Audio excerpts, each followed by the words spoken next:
In 2019, the city of Makati greenlit a massive infrastructure venture, a 200 billion peso, or $3.5 billion, underground railway. 4 years later, that vision shattered.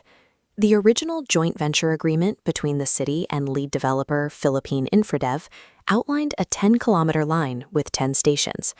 But a systemic legal shock entirely destabilized the project's foundational assumptions.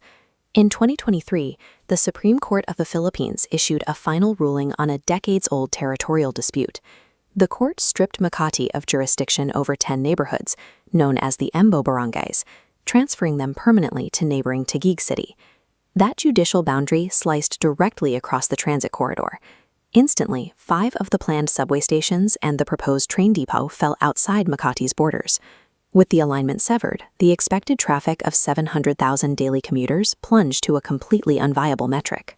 Philippine Infradev evaluated the truncated route and made a formal determination.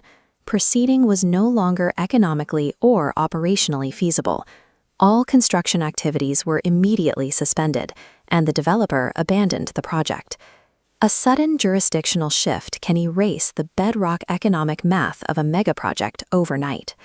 To recoup their massive sunk costs, Philippine Infradev initiated legal action.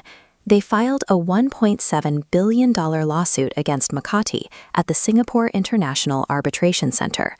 Rather than face a prolonged trial and a potentially catastrophic judgment, the city negotiated a fixed settlement sum of 8.9 billion pesos, equivalent to roughly $160 million.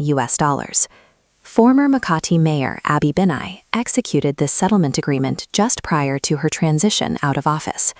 The document serves 2 explicit purposes: liquidating the developer's financial claims and legally untangling the physical infrastructure left behind. It is a compromise born of pure necessity. The developer needs capital recovery, and the local government needs to avert a sovereign default triggered by international litigation.